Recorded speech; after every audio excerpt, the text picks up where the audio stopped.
and welcome to my channel, Crafting with Shuttermonkey. I'm Amanda, also known as Shuttermonkey, and I live in Ayrshire on the west coast of Scotland. This is episode number 38, and today is Saturday the 17th of February. I would like to say hello to the new subscribers that have joined us since I made my last video, and also a big hello to the subscribers that have been with me since the start as well. The last video that I posted was a craft room tour, and I was quite nervous when I posted that video because, I don't know, I was a wee bit nervous sharing my crafting space. But I've had lots of nice comments about it, and I've had a few new subscribers, so hello and welcome. Since videoing my craft room tour, I have made a couple of changes in my room. There was a big white shelving unit that had my Disney castle sitting on top of it and my Evil Queen doll. That's out now, and I've got a new computer table in that corner. So that's also freed up a wee bit of space on the island in the middle of the room. I've got a lot more space now for crafting in the middle of the room because the computer's not taking up space. It's on its own little desk, and that's made such a difference. The island is quite high, and it's just at a great height for me to stand and cut fabrics or just to be working at. But if you want to sit on it at the computer for any length of time, you're sitting on a high, like a bar stool, and it's just not good for the back of my legs. I've already got varicose veins and I have a bit of problem with the backs of my legs, so sitting on those high chairs is not a good idea for any length of time. So now I've got a new computer table. I was supposed to be using an old computer table in my husband's, but he decided he was keeping it. He's in the process of moving into a new office. My daughter moved out last summer and she left 2 empty bedrooms because she had a room for herself and she had a room for all her pets. So when she moved out, it left 2 empty rooms, and we'll finally get round to decorating one of them. And we've painted the walls, the ceiling, skirting boards, and replaced the flooring. And my husband's now moving in there, and he bought himself a nice new big table that would go right along one wall. And I thought, well, I'm going to pinch his old table, but he's going to use it in his other room because, as well as having his office, he also has a playroom as well. I've got my craft room, and he's got his man cave upstairs as well for his VR headsets and his 3D printers and things like that. So he's doing a wee bit of a reshuffle up the stairs. But I did get a new computer table, and it is working out great. And just sitting at a regular chair rather than having your legs dangling off a bar stool, it's just so much more comfortable. While I was editing that last video, it became apparent to me that I've quite a lot of sock whips. As I was editing, the number of times I said sock whip, you could actually play a drinking game with it, couldn't you? Every time I say sock whip. Not that I would last long doing something like that. But yeah, I need to organise my sock whips. So I think what I'm going to do, the very first cupboard that I've got over here, I think I'm going to clear that out. It was just a kind of mishmash cupboard with lots of odds and ends in it, things that didn't have a home of their own. I think I'm going to take all of that out, and I'm going to get all my sock whips in one place because I think I really need to sort out the sock whips and get them under control. Some of them, they just need to be blocked and have the ends woven in. And some of them I've actually done all that. I just need to take a photograph of the socks so I can update my Ravelry project pages. So that's something that I really need to work on. And I might take you along as I clean out that cupboard and show you my sock whips in more detail. Could be there a while. Let's just jump right into the knitting section. And I've got a couple of whips to show you. And I've got a hibernating whip that I've looked out that I'm working on now, and I've also got a finished project to show you, and that's what I'm wearing just now. So I'll stand up and give you a wee twirl. See if you can see.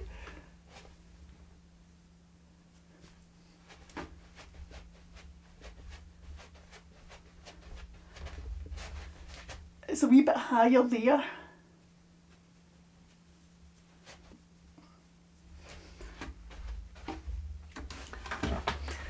It is very floaty at the sides. This is the Backstitch sweater by Bristol Ivy, and I started knitting this in 2018.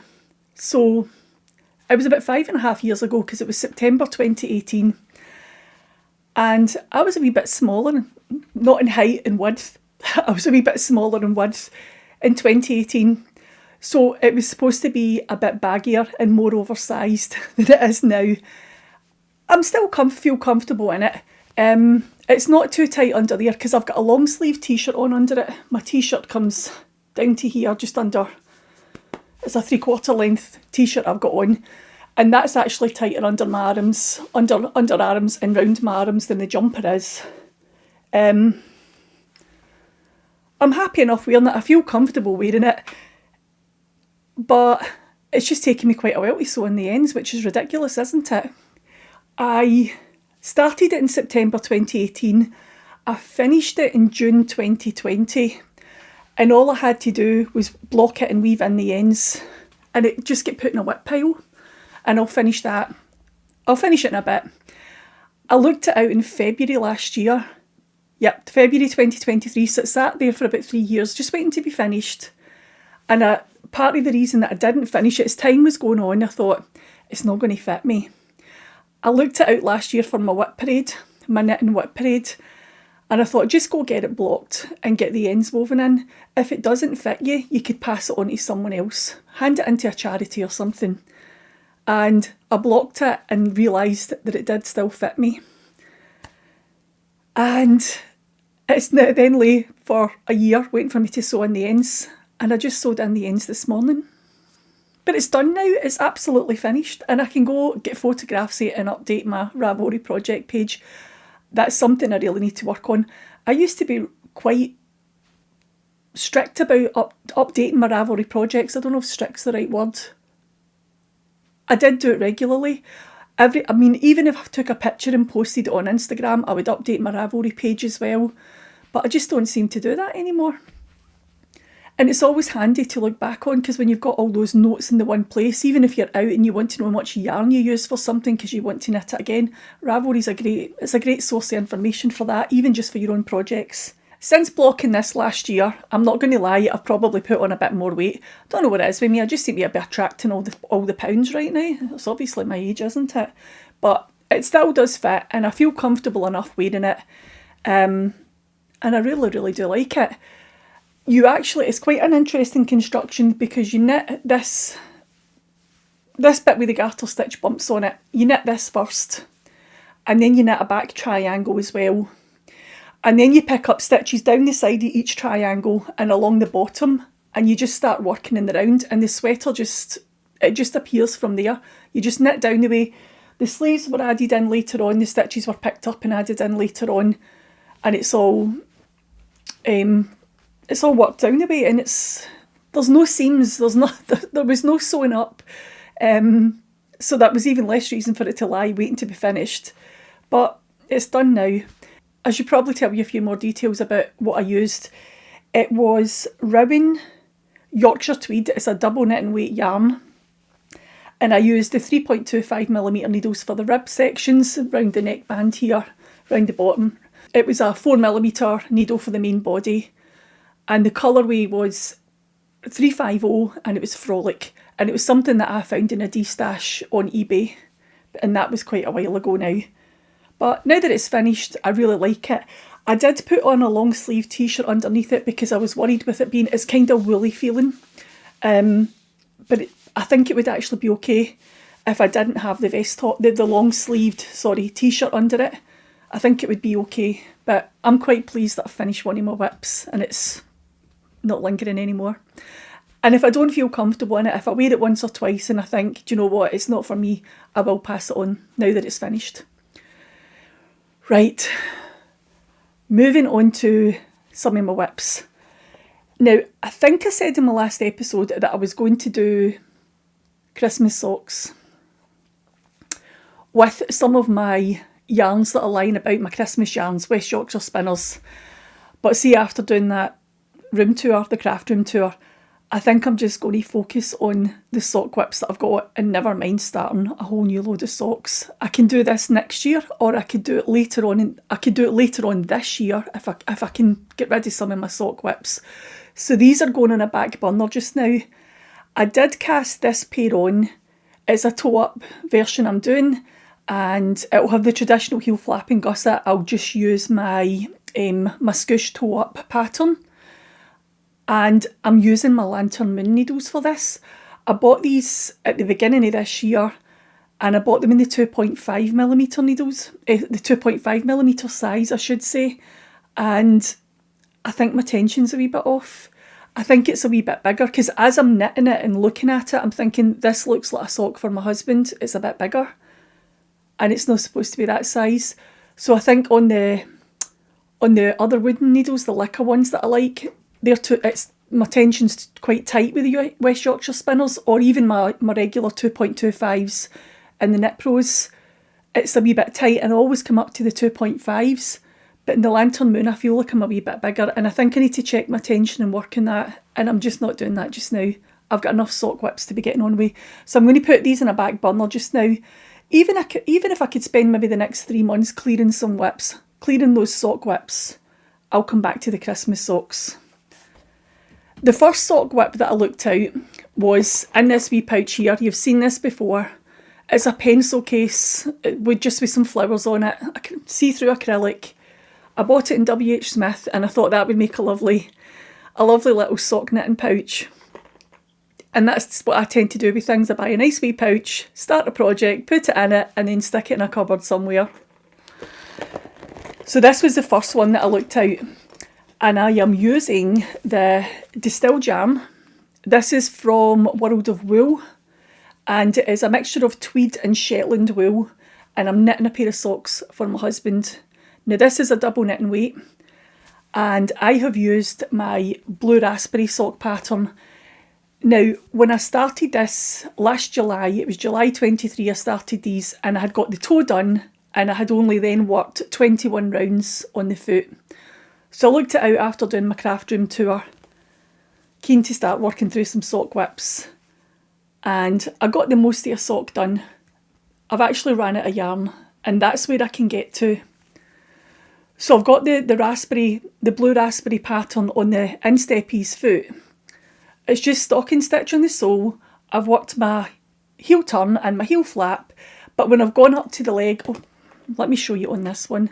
But when I've gone up to the leg, I've started working just a 1x1 rib.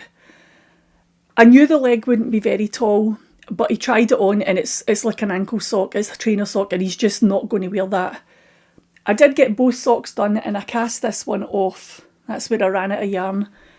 And he won't wear these. They're too short for him. He's not an ankle sock person, so he's not going to wear them.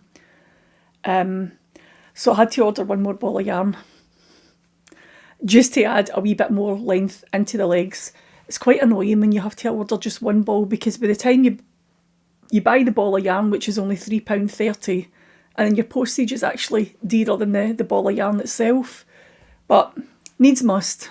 And I didn't want to buy more yarn. I could have bought more yarn to justify my postage costs, but then that's just more yarn for the stash, more sock whips, whatever it would end up being. So I just thought, just get the one that you need.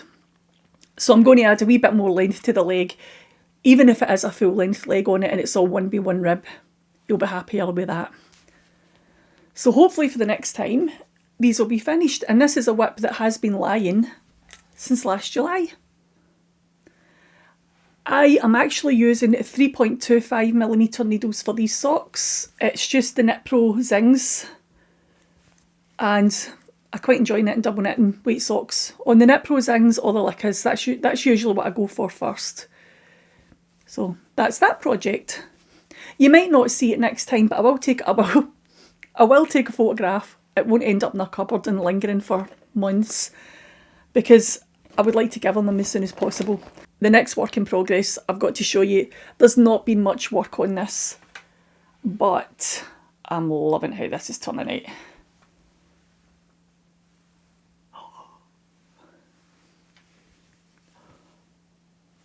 Oh. Now, I think it's been about 3 weeks since my last episode, and I was really hoping to have this finished, but I've just got a wee bit sidetracked doing that craft room tour, and just sorting out that one corner and trying to get a computer table in and helping my husband sort upstairs. Him moving office has been a really big job, because it's not just a case of moving computers, moving servers, moving the towers for your computer. It's all the wiring that goes with it, and he doesn't like wires being on display. He has to have them all neatly arranged and encased in trunking. You should see the number of holes in my wall. I'm going to have to take all these old screws out where all the trunking was attached to the wall. I'm going to have to get all the roll plugs out and just the screws out. It looks like somebody's made a dot-to-dot picture. I could probably actually wrap string around the screws and make a fancy worky art or something. It's ridiculous the amount of holes we're going to have to fill. But he doesn't like his wires on display. They have to all be encased in. And then when he moved into the other room, he moved the trunking over, but because it's in different locations, you have to recut it to fit along walls. And then he had to buy new wires because some of his wires were too short, some of the wires were too long, and he doesn't like big rolls of AC cables and things like that lying about. So it's been a wee bit of shifting about, but I really hope I've got this finished for next time. So I did get my button bands on, and I was struggling for buttons with this. So I just bought shell buttons, and again I put plenty of buttons on. I think I've got a button on every second colour change. I don't want any gaping open here.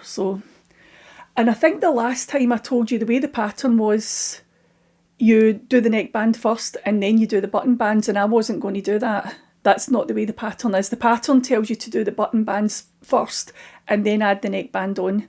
That's the way I prefer to do it. I think these two buttons here are maybe a wee bit close together, but I could get these ones all evenly spaced, but that one just had to be in the centre of the neckband. So it's maybe a wee bit close, but I think those buttons will be okay.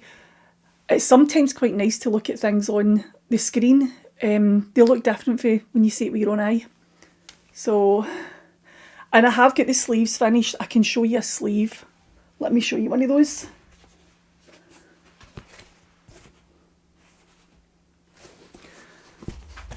So since the last time, I think I was there, I was at this purple colour and I had to add another 4 colour stripes on. Once this was blocked and I measured where the shoulder falls to and how long I would need my sleeves to be, I found out that I would have to add another 4 colour repeats in, and the problem was I was running out of yarn. So what I've done, I was knitting both sleeves at the one time, so I was able to join in the first colour, and rather than getting 4 rows in the colour repeat, I was only maybe getting a row and a half on each sleeve, and then I had to change to the second shade of blue and then start moving into the greens. So the top 4 stripes aren't the same as all the striping in the rest of the cardigan, but I think it'll be okay. And I've used most of my colours. I had 14 colours, but I've used most of them in those last 4 stripes because, as I say, I was only maybe getting a row and a half rather than 4. The only other thing is I've got a lot of ends to weave in at the back of this because I usually don't join in the middle of a row. I usually go right to the end and have my joins here, but if I did that I would have run out of yarn. So I've got joins in the middle that I'm going to have to tidy up and do something with. But that actually feels quite dry. It's not too bad. I pinned them out yesterday, and as soon as they are dry I will get them onto the cardigan. I did sit for a while yesterday and I wove in all the ends on the body of the cardigan. So down the back of my button band there is no ends. I've got those all woven in. The only ends on the main body are at the sleeve where I have to attach sleeves. But I'd rather attach my sleeves and then I'll weave in all those ends. So that's how that's looking. Does anybody else get a massive amount of joy when they look at this down the blocking board and they see all the pins on it? I just love it when you see things all pinned out and blocked out. So hopefully the next time I make a video I'll be wearing another new garment. That would be good, wouldn't it? Oh, that was all I had left. I think I've got about 5 grams left over from my 14 20 gram mini skeins from doing the Daft Days cardigan. That's it. That's all I've got left. And I might try and put them into the next project I'm about to show you. So moving on to the polygon blanket. This is something that I started in 2020 with some yarn from Lay Family Yarns. Oh, move this bit out of the way. So I'll show you my top section, okay? Now, Lay Family Yarns back in 2021, the end of 2020, beginning of 2021, they released a yarn club called the Rainbow Chronicles, and I bought it. For the first 8 months I bought it, and then I bought one of the final months. I think it was the December pack I bought, and I wanted to knit the polygon blanket with it. So this was the January colours. They were pink, and then moving on to the reds and into the oranges. Now it is quite a decent length, the top of the blanket. And I did get those all blocked, sewn together, blocked. So that's the top strip. And then moving down, after I did the orange, it was the yellow pack. And the yellow will go underneath the orange. And I have got that done as well. It just hasn't been attached onto the blanket. And then we kind of had a yellowy green colour the following month. I think this was May. That one hasn't been blocked yet, although it's all sewn together, it hasn't been blocked. And then there was these kind of tealy greeny colours, kind of bluey green. That's done as well. And the final three colours were blue, and then there was a kind of violet colourway. That was in the August. And then the December one was a mixture of rainbow pastels, and I bought that one to go right in the middle of my blanket. So I would have 3 along the top. I would have the other colours coming round and joining back up, and that centre block was the final December palette pack. I have knitted all those hexagons, but I haven't sewn those last 3 together. And I need to start doing that, get working on that, so this blanket's finished. So the only other thing I have to do with this blanket is finish sewing up the last 3 months and then start putting it together. And there's one more little bit of knitting I have to do for it, apart from the border. It's up here. See these wee bits here? You can do half hexagons. Same here as well. So I need half a dozen half hexagons for along the top and along the very bottom. And that's what I've been working on, trying to do the half hexagons. So I've been trying to fill in those blanks and knit up those half hexagons. And I've got the top row done. I lay it all out and I looked out the scraps from each month because I've still got them all in individual wee bags. And I picked the colours that I wanted for the pink and the red and the orange. And I've knitted my half hexagons and I've left a good length of yarn on each one so I can sew on along that top edge. So that's nearly done, that top one. So the next stage is to look out the bottom, the 3 bottom pieces. And I've got the greeny yellow and I've got the kind of turquoisey blue. And then the next one along the bottom would be the blue ones. So I need to look those out, get them laid out, see how they look with the rest of the blanket, make sure I like the arrangement, sew them together, and then go through the wee leftover bags and pick what I want for half hexagons. So if I can get those bottom pieces all laid out and sewn together, I can do my final 6 half hexagons. And then it's a lot of sewing together, a lot of laying it out and making sure it looks okay, putting the blanket together. And then I've also got yarn in at the border. But I think once I get all the sewing up done, I'll actually quite enjoy knitting the border. It's quite mindless, isn't it? It's quite just repetitive and you can just sit and get lost in the rhythm of the stitches. So I think that'll be okay once I get to that stage. It's the getting to that stage that I always put off. So now that those are done, I have got wee bags of yarn that are all scraps.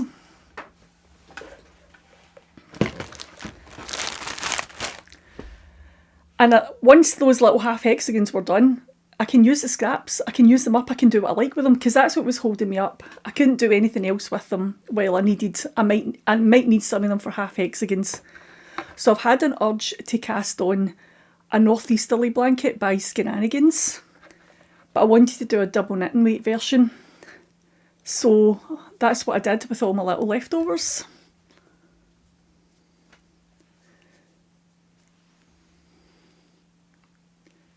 Now this isn't going to be a big blanket.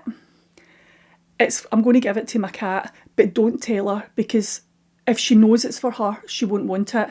She loves everything that I make and she wants to sleep on everything, whether it's a quilt, it's a knitted thing, a crocheted thing. She claims everything is hers, but if you actually make something for her, she doesn't like it. so don't tell her. And this is, I tried to mix the colours up as much as I could.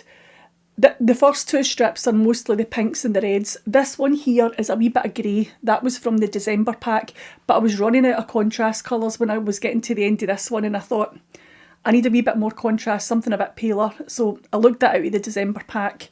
It was just a wee grey mini skein that I hadn't used in the actual blanket. And then moving into this one, I had one pink left, and I had one wee bit of red left. So I've put them into this first orangey strip. And I've still got quite a few. I've not got far to go, and I'll be finished this third strip. And I've got quite a few wee leftovers in here. So what have I got left for orange? There we go. That's what I've got left in the orange. And I did find these ones. These were in the December pack as well. The kind of peachy orangey colours. And I thought, well, they can just go in the orange strip too. And then I'm going to need to open up the yellow scraps, because I don't need the yellow ones for along the bottom. So there we go. Each month I've kept the label in it so I know what month it's from, and the wee leftovers. There's not big leftovers from the yellow. There's I think I've only got 5 grams of each colourway here, so there's quite a few different colours. Whereas the orange one, I had used most of my yarn and I had quite big leftovers. I only had maybe 4 colours and it was maybe like 14 grams of each, so I've tried to half them. So I'll mix a couple of yellows in with the oranges that's left on my next strip. And as I say, it's not going to be a big blanket. I'm just using up my leftovers. I got to cast on a new project, which I love doing. And it's not a big project, as I say, it's only cat-sized. I did wonder whether to make it a wee bit longer, and I could have folded it over and she could maybe have a wee sleeping bags or like a wee nest she could climb in, but that's not going to be big enough for her. So I did wonder about making it longer. But if I make it too long, I think I'm going to lose width. And I want her to have a decent sized blanket. I'm not sure what to do with all the ends. I'm not sure whether I should weave in my ends or not. I'm also in two minds whether I should line this blanket. Just some nice soft fleece on the back. I've never lined a knitted blanket before, but I'm wondering whether to experiment with this one, because see if it was really soft and really squishy and it had really soft fleece on one side and it was a knitted blanket on the other, I think she would love it. She is getting on now, she's 14 nearly, so I think she would really like a nice big squishy soft blanket that was all just for her. So that's what I'm doing with my little bits of leftovers, and it's clearing a wee bit more out of my cupboards. I have looked out some of those leftovers, see if I had a full skein, a full mini skein, and I've just popped them on eBay. If I've got full mini skeins, I'm probably not going to use them. And I looked out some other mini skeins that I had, and I've added them as well. Just trying to de-stash a wee bit. So I've been putting some stuff on eBay as I'm going round and thinking, I don't know what to do with that. I get a lot of nice comments about my room, but I look at it and I think you've got too much stuff. It might be nice, it might be well organised, but if I'm not going to use it, I'm going to try and rehome it somehow. And if it's putting it on eBay or maybe taking it into a local knitting group or a charity shop, if I've not got a plan for it, I think I'm just going to let it go one way or another. But that's something that I'll be doing over the rest of this year probably. I'll just take my time and do it. I'm in no rush. That is all the knitting that I have to share with you today. So let's move on to the patchwork and quilting section, okay? And I've got a finished object here to show you, and it's something you've never seen before either. Oh, you might have seen it lying on my table during my craft room tour. I think it was lying on the island in the middle of my room with my sleeves waiting to be blocked for my daft days. And it's this little pouch. This is Essex yarn dyed linen and Liberty fabric. It's the print of the Liberty building, and it's in the purpley colour. This is the Mending Kit, and it's a pattern. The pattern is by Michelle. The company is called By Michelle. Now, I've wanted to make this for a wee while, and I've had this fabric looked out and planned to make this little pouch. And the idea is in this wee bit inside, oh, I wonder if I can, right in here, I've got Liberty fabric right in there. And I've got an inch, I've actually sewn lines down that bit there, and it's for storing my double pointed needles will be going in here. All the sock size, the 2.25 double pointed needles will go inside in there, in those wee slots in here, along here. Now you can also get some tape measures, you could keep some stitch markers in it. You've got the big pouch in here as well. You could maybe have, I don't know, your gauges, your needle gauges, any wee notes or anything that you've got. And there's also a pouch up here too. You can keep some stuff in. Now I made one of these a few years ago and it was the bigger version. I'll show you the size of both of them. This is the Mending Kit and that one finishes up about 8x6. This one is the Ideas pouch. Now I made this quite a while ago. I made it in my last house and I moved here in 2016, so I've had this one for quite a while. And I use this one for double pointed needles. Some of them are on whips. But I made this just to have as a notions pouch and keep knitting notions in, but I never ever used it for that. And the original pattern, this one is the Ideas pouch, and the original pattern tells you to put a button on here and a button over there. And then you sew in, as you're finishing it off, you sew in a length of thread. And to close it, you wind that bit of, not thread, ribbon. You put in a bit of ribbon. And then to close it, you wind it like figure eight style around the two buttons. And I just found it such a faff trying to get in and out of this that I never ever used it. And I had lots of double pointed needles at the time that didn't have a home. They were in their packaging and lying about in drawers. And I thought that pouch would be ideal to store just random sizes of double pointed needles that you maybe use for knitting sleeves of jumpers or things like that. So they ended up living in here. And after making this, after finding a purpose for this one, I thought it would be great to have a sock size one. And that's why I've made the smaller size one. So this, hopefully, as I work through all my sock whips and I free up all those needles, I can pop them in here. The bigger one doesn't have a pouch in the inside. I made both of them to pattern. I followed the pattern exactly as the pattern said. No, that's not true.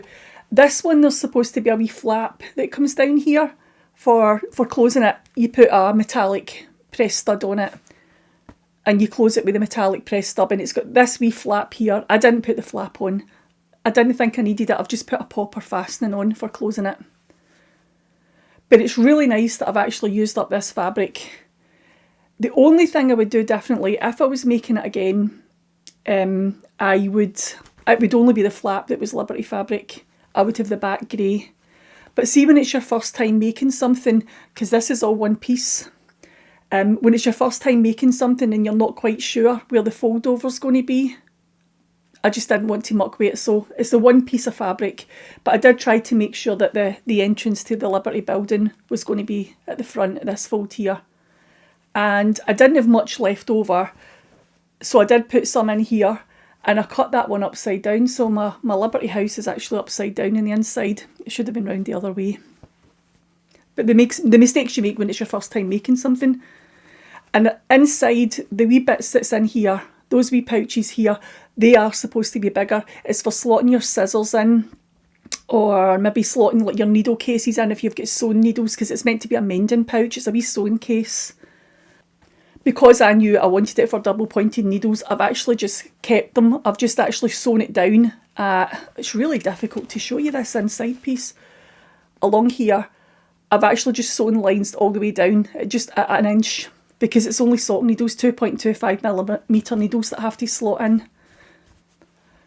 So I will fill that now with my sock needles, and maybe even any sock knitting accessories I've got can go in some of the pouches. So I'm quite pleased that I've got that done. I finally used that fabric, that's what I bought it for. I bought 1/2 metre of the fabric and I did use all of it. There's a couple of, because I fussy cut it, I tried to fussy cut to make sure the wee house was there, and I did fussy cut that bit for the inside. It's just upside down. Used some in the inside here and the inside bit there too. So it was It was half a metre that I bought, and I did use the most of it. I've got wee scraps from round the edge. I could maybe make a double pointed needle case or two with it, but that's about it. And that is the last of the crafting projects that I have to share with you today. Just before I go, I would like to say a thank you to Memily Makes. She gave me a shout out on YouTube, which was really, really kind of her. And it was one of those things when you actually realise somebody's mentioned you, you do a happy wee dance, because it's just really nice to be mentioned, isn't it? What I'll do is I'll pop a wee link to Emily's YouTube channel below, and if it's something that you're interested in, you can go and check out her channel as well. Her channel is called Memily Makes, and I actually really enjoy watching her. And there's another two that I've been enjoying watching recently, and one of them's Henny Makes. I've mentioned Erin before because I like to buy her yarn. She's from the northeast coast of Scotland, and I really, really enjoyed watching her Vlogmas episodes, especially the ones that she was showing us about Montrose, because my husband works up there now and again, and if he's away for any length of time, I'll go up and stay overnight with him. If he's away for a week, if he's away from Monday to Friday, I'll go on the Thursday night, we'll get out for something to eat, and then on the Friday morning he goes to work and I get to wander about Montrose. And it's a nice wee town. It is, it's a nice town. I don't think I've been there since before COVID, so watching Erin's Vlogmas where she was showing us around was really nice. I'm like, because you watch it and you think, oh, I know where she is just now, I've been there. That was really nice. And the other one I'm enjoying watching is One Stitch After Another. So I'm going to pop all those links in the description box below, and I'll put links to anything else that I've chatted about today in the description box below as well. I think the next time you see me, I'm going to be cleaning out those sock whips, and I'll try and video it and take you along, because I can show you the sock whips that I've got. We can maybe count them up together. But it'll be nice to finish them up and pop the little needles into my little sock needle case, wouldn't it? That really is all I have to share with you today. So I'm going to finish up here, and I will see you all soon. Thanks for watching. Bye.